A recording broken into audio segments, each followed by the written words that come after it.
So Warner Brothers is not going to be at Hall H this year for San Diego Comic-Con, and apparently Swamp Thing gets canceled after 6 days.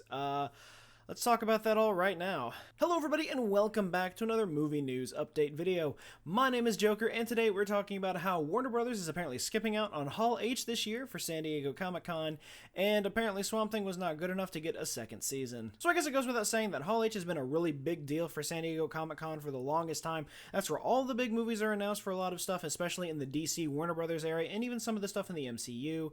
And now that it's just not going to be there, it's going to feel really empty and it makes you wonder what exactly they're planning on doing. Of course, the rest of Warner Brothers is going to be there for some of their other films, but as far as the DC aspect goes, they're not going to be there at all.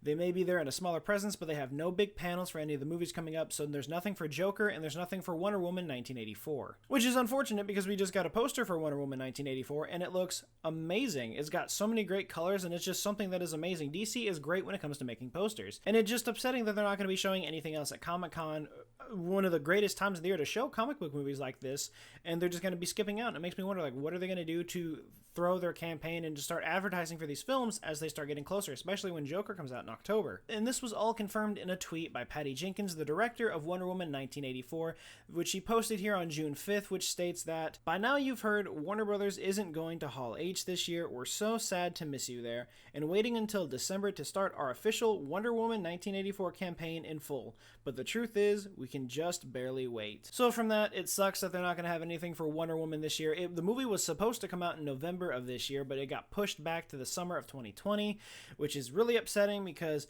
I was so stoked for this movie. Now that the campaign is going to go into full bloom in December, I'm just like waiting on that now because I really want to know what this movie is going to be about. The first Wonder Woman movie was fantastic. It was a step in the right direction for the DCEU, and so far they've been picking it up, especially with Aquaman and Shazam, and they're really getting their footing down. But it makes me worried that they're not going to be at Hall H because there's so many movies that are coming out, movies that need to be talked about, and they're just going to kind of breeze over it here when not going to Comic-Con. So you've got Joaquin Phoenix's solo Joker movie that's coming out in October. We've got one teaser for that so far. We don't have any other information on the film. And then what's going to be now starting next year, we have Birds of Prey coming out as well as Wonder Woman 1984. So there's some stuff that's going to be coming out real soon that there's not a whole lot to talk about. And I know they're really focused on a lot of these TV shows for the streaming service, but when it comes to, Comic-Con is one of those places where it's just expected that, you want to talk about these kind of comic book movies because literally it's called Comic-Con. That's what the people are there to see. They want to see Marvel, they want to see DC. That's what they go for. They're going to see what you guys have to offer, be it. And of course, there is a chance that Warner Brothers is just tired of all the heckling with, DC not being the strongest movie universe right now, and the fact that a lot of their stuff constantly gets leaked. But I mean, that happens at every Comic-Con no matter who you are, so I'm not surprised. But it really just makes you wonder, why are they not going to be there? What are they doing instead that's going to make up for the fact that this is a big presence that's going to be missing from Comic-Con this year? There's got to be some other campaign or some kind of advertising plan that they have that's going to be going around, and it's obviously going to be a lot better than Comic-Con, if not the same amount of publicity. So maybe they have nothing to worry about, or maybe they're thinking, let's cool it down a little bit. Maybe let's not go overboard and say, oh, these next movies coming out are going to be absolutely amazing, and try not to build up the hype for something that could potentially be a disaster. That's like speaking way, assuming the worst out of this. It's very possible these movies are going to be great like they have been so far. But, maybe that's a concern of theirs. They don't want to go out there, give this big spiel about something, and then nothing happen. And the same thing with in next August, we're supposed to get the reboot of The Suicide Squad by James Gunn. No news on that yet. Now would be a perfect time to be like, hey, here's what the movie's about. Here's a small little something, maybe like a poster or something. I don't think they'd have anything ready. But since the movie's coming out next year, we've got 3 massive DC movies that are coming out next year, and right now for Comic-Con is the perfect time to talk about it. But I have my fingers crossed that Warner Brothers is going to figure that out, because right now another big concern is that they just had a massive show on the DC streaming service get canceled, and it's really confusing. So everyone was talking about Swamp Thing for the longest time. Everyone says that it needed an on-screen iteration of the character. It needed to be brought to life. Everyone loves Swamp Thing. One of my roommates is a big fan of Swamp Thing. He was super excited when the trailer came out. He was like, this is exactly what I was hoping for. So it was set to have one season of 13 episodes, which then got cut down to 10. So that really wasn't a great sign to begin with. They weren't really sure what was going on. And then they've got it all ready, and it starts on the DC streaming service, and 6 days after the release of the first episode, it gets canceled. So I'm not exactly sure what was up with that or what they're going to do.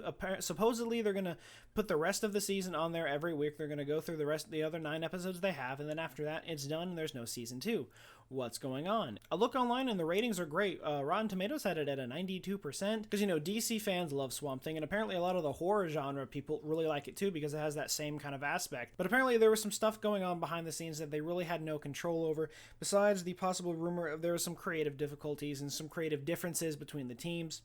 But one of the biggest things was that executives cut it due to a lack of subscriptions for the DC streaming service. That's part of it. Now, they haven't given out any numbers as to how many subscribers they actually have for the streaming service, but it begs the question, I know the DC streaming service has a small minimal amount as compared to Netflix users and Amazon Prime and Hulu, for example, but I'm aware that it probably has a very significant number, and they were probably expecting a lot more. But in the time that I had the DC streaming service, I realized that they were just slowly putting stuff on there. They didn't just automatically put their entire DC catalog up there, which is what I think they should have done from the start. It probably would have saved everyone a lot of trouble, and everyone would have enjoyed it a lot more, having access to every DC property that they had as soon as it went live, which is exactly what Disney Plus is doing. They're going to load everything from the start, which is exactly what you should do. But another giant issue that they had no control over was that there was a $40 million tax cut from the state of North Carolina, which is the location in which they're filming Swamp Thing. Apparently there was some issues in how much money they should be getting for a budget to film on location in North Carolina, because they got some good swampy-like areas over there that apparently were great for the show, and now they can't do that because the budget was cut so low that they have no money to film this. I think right now, with the fact that Swamp Thing has now been canceled, some people are wondering what's going to happen with Stargirl, which is another DC property that they're trying to get onto the streaming service. I have no news on that, if that's going to get canceled, if they're going to be filming it somewhere else. And another thing is that what's going to happen with the rest of the DC shows now that there's the possibility of Warner Media becoming another streaming service that's coming out late this fall.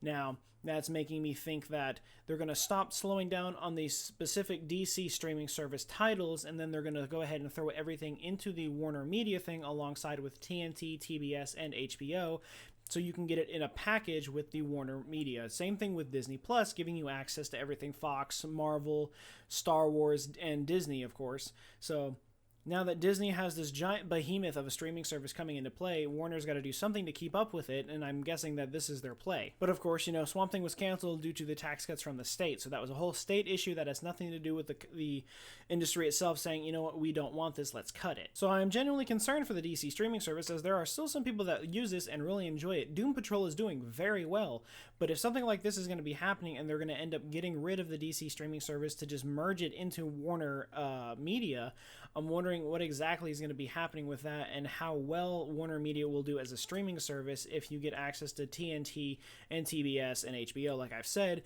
but people are getting it just because they wanted the DC streaming service that they already owned.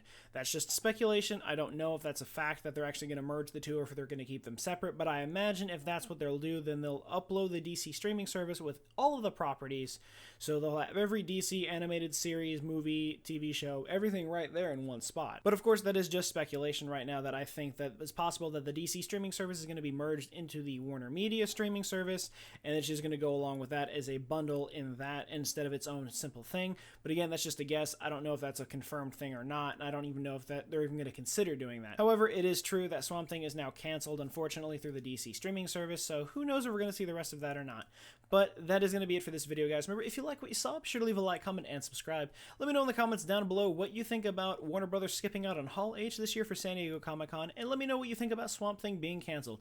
Do you use the DC streaming service? Did you get a chance to watch the first episode? Did you like it? Did you not? Let me know in the comments down below. I want to talk about it. But until then, and as always, I will see you guys next time.